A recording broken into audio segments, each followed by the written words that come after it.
wabarakatuh. Perkenalkan, saya Rahma Julia Tirnanda bersama kedua rekan saya, Muslikah dan Nurul Fitria. Kami dari kelompok 3 kelas PAIE. Kami akan menyampaikan materi tentang jujur, santun, malu, dan toleransi. Saya akan menjelaskan terlebih dahulu mengenai jujur. Jujur dalam Kamus Besar Bahasa Indonesia memiliki arti lurus hati, tidak curang. Kejujuran menurut Zubaydi adalah kemampuan menyampaikan kebenaran, mengakui kesalahan, dapat dipercaya, dan bertindak hormat. Jujur adalah berkata benar dan sesuai dengan kenyataan. Jujur merupakan salah satu perilaku terpuji yang harus dimiliki seorang mukmin. Ciri-ciri orang yang jujur antara lain tidak bersikap pura-pura, berkata apa adanya, tidak berkata bohong, tidak menipu diri sendiri dan orang lain, mau mengakui kelebihan dan kekurangan orang lain, dapat mengemban kepercayaan atau amanah dari orang lain, dapat mengemban kepercayaan dari orang tua dan keluarga, tidak membohongi diri sendiri dan orang lain, tidak mengambil hak milik orang lain, dan juga tidak merugikan orang lain. Allah secara tegas memerintahkan orang-orang beriman untuk berkata benar di dalam surat Al-Ahzab ayat 70, yang artinya, wahai orang-orang yang beriman, bertakwalah kamu kepada Allah dan ucapkanlah perkataan yang benar. Dalam ayat tersebut jelas Allah menyeru kepada orang beriman untuk bertakwa kepada Allah dan berkata benar. Bertakwa berarti bersungguh-sungguh dalam menaati semua perintah Allah dan menjauhi segala larangannya. Seseorang yang beriman kepada Allah hendaklah menyempurnakannya dengan takwa. Nah, orang yang bertakwa akan melandasi semua ucapan dan perbuatannya dengan kejujuran. Contoh perilaku jujur, misalnya kita menemukan dompet di jalan. Nah, di dalam dompet itu ada identitas si pemilik dompet tersebut. Sebagai orang yang jujur, sebaiknya kita mengembalikan dompet tersebut kepada pemiliknya.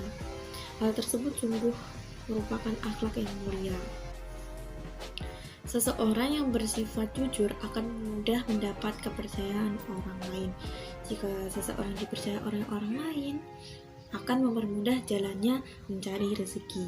Contoh, seorang pimpinan perusahaan yang jujur akan dipercaya oleh karyawan dan juga mitra bisnis. Tentu hal ini akan menyebabkan perusahaan akan makin maju dan berkembang karena akan mendapatkan kepercayaan dari konsumen juga. Kejujuran akan membimbing pada kebaikan dan kebaikan akan membimbing ke surga. Sebaliknya, kedustaan akan mengantarkan pada kejahatan dan kejahatan itu akan menggiring kita ke neraka. Sekian penjelasan jujur dari saya. Untuk santun, malu, toleransi akan dijelaskan oleh kedua rekan saya. Sekian, wassalamualaikum warahmatullahi wabarakatuh. Assalamualaikum warahmatullahi wabarakatuh. Saya Nurul Fitria. Di sini saya akan melanjutkan presentasi dari kelompok kami yang sampai pada bab santun dan malu. Yang pertama adalah santun. Santun adalah berkata lemah lembut dan bertingkah laku halus dan baik. Kesantunan seseorang dapat kita lihat dari cara bicaranya dan tingkah lakunya. Cara bicara yang halus, lembut, dan baik, serta tingkah laku yang selalu berusaha menjaga perasaan orang lain merupakan ciri utama orang yang memiliki sikap santun. Nah, dari situ dapat kita simpulkan bahwa santun mencakup dua hal, yaitu santun dalam berucap atau dalam berbicara, dan santun dalam tingkah laku. Santun merupakan satu sikap yang sesuai dengan norma-norma yang ada di masyarakat dan berlaku di masyarakat. Sikap santun harus kita lakukan dimanapun dalam kehidupan kita sehari-hari, baik dari lingkungan keluarga bersama orang tua, dengan lingkungan masyarakat, dan dengan teman sebaya. Bagaimana sih contohnya? Misalnya saat dengan orang tua, kita dapat melakukan sikap santun dengan cara menghormati beliau dan mendengarkan setiap nasihat yang mereka berikan. Karena merekalah yang merawat kita sejak lahir, bahkan sebelum kita lahir, kita sudah dijaga dengan sangat baik. Maka sudah sepatutnya dan sudah seharusnya kita menghormati mereka dengan bersikap santun dalam kehidupan kita sehari-hari. Lalu, jika dengan teman, dapat juga kita lakukan dengan memberikan salam saat bertemu, selalu menjaga perasaan mereka, dan juga menyebut mereka dengan nama-nama yang baik. Dan di lingkungan masyarakat juga tentunya kita wajib selalu menjaga kesopanan kita, kesantunan kita, karena kita merupakan makhluk sosial yang tidak lepas dari orang lain. Kita sangat membutuhkan bantuan orang lain dalam kehidupan kita. Jika kita ingin diperlakukan dengan baik, maka yang pertama kita harus bersikap baik dulu kepada mereka dan selalu menjaga mereka. Selanjutnya adalah manfaat sikap santun. Yang pertama adalah mudah diterima oleh orang lain, karena sikap santun akan menjadikan seseorang disenangi oleh orang lain sehingga tentunya mudah diterima oleh orang lain. Yang kedua, menunjang kesuksesan. Dengan sikap santun, maka seseorang akan disenangi oleh pembeli, pelanggan, bahkan rekan kerja. Yang ketiga, dicintai Allah dan Rasul-Nya. Allah SWT telah memerintahkan manusia untuk berlaku baik dan bertutur kata halus kepada lingkungannya, keluarga, teman, dan gurunya. Begitu juga dengan Rasulullah SAW yang sangat menganjurkan kita untuk bertutur kata lembut dan berperilaku baik. Bab yang ketiga adalah malu. Malu dalam Islam disebut haya, dari akar kata yang dapat dipahami bahwa keduanya merupakan isim mustaq, karena setiap yang hidup pasti memiliki rasa malu. Persamaan ini juga menunjukkan bahwa antara hidup dan malu mempunyai keterkaitan, yaitu seseorang yang hidup harus mempunyai malu dan seseorang yang tidak memiliki malu dapat dikatakan tidak hidup atau mati. Rasa malu dalam bahasa Arab adalah haya yang secara etimologis diartikan sebagai bertaubat atau menahan diri. Dengan adanya rasa malu, seseorang akan menahan dirinya dan bertaubat dari sikap-sikap buruk yang telah dilakukan, baik dari pandangan manusia ataupun dari pandangan Allah SWT.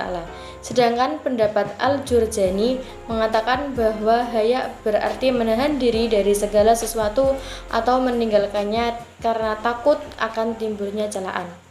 Malu merupakan salah satu cabang iman.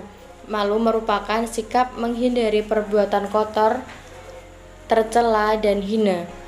Sikap malu dapat timbul sejak kita lahir atau dari faktor bawaan dan juga dapat ditimbulkan dari kebiasaan dan latihan. Untuk menumbuhkan rasa malu, kita memerlukan usaha, ikhtiar, dan niat yang tinggi serta pembiasaan. Malu bukan berarti tidak percaya diri, minder, atau merasa rendah hati. Misalnya, seseorang berhijab karena malu diajak oleh temannya, seseorang malu karena mendapat giliran presentasi di depan kelas. Semua itu merupakan rasa minder yang tidaklah tepat. Rasa malu haruslah dilandasi karena Allah SWT, bukan karena yang lainnya. Jika bukan karena Allah SWT, itu dapat diartikan sebagai sifat malas atau rendah diri. Sifat malas atau minder atau rendah diri merupakan perilaku tercela yang harus dihindari. Lalu, bagaimana sikap malu yang benar? Sebagai contoh, seorang muslimah yang bernama Hidayati yang berpakaian rapi dan selalu menutup aurat. Ia selalu berbusana muslimah jika pergi kemana-mana dan selalu ditemani oleh salah satu anggota keluarganya. Dia juga selalu berhati-hati dalam mengunggah foto di jejaring sosial media seperti Facebook, Instagram, Twitter, dan lainnya. Hal tersebut dilakukan bukan karena ia malu kepada sesama manusia, tetapi karena ia malu dan takut kepada Allah SWT. Selanjutnya adalah manfaat sifat malu.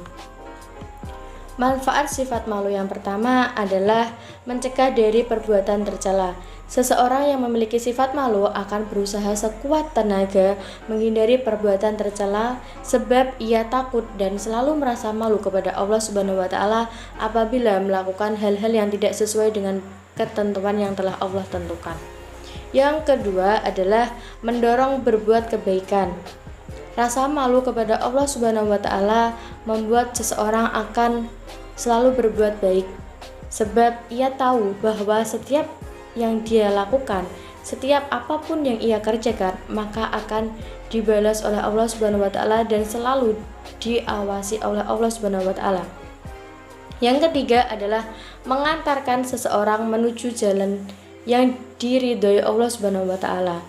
Jika seseorang telah berusaha dengan melakukan hal-hal yang baik dan selalu menjunjung rasa malu, maka ia akan senantiasa melakukan perintah Allah Subhanahu wa taala dan akan mengantarkannya kepada jalan yang benar. Sekian dari saya, materi selanjutnya akan disampaikan oleh rekan saya. Terima kasih. Wassalamualaikum warahmatullahi wabarakatuh. Assalamualaikum warahmatullahi wabarakatuh. Kenalkan, nama saya Muslika dari kelas PIE. Saya akan menjelaskan tentang sikap toleransi. Yang pertama yang akan saya jelaskan yaitu pengertian toleransi dan contoh sikap toleransi dalam kehidupan sehari-hari. Yang pertama saya akan menjelaskan tentang pengertiannya. Istilah toleransi berasal dari kata Latin yaitu toleran yang berarti sabar terhadap segala sesuatu. Istilah toleransi dalam konteks sosial, budaya, dan agama berarti sikap dan perbuatan yang melarang adanya diskriminasi terhadap kelompok atau golongan yang berada dalam suatu masyarakat. Yang kedua adalah contohnya.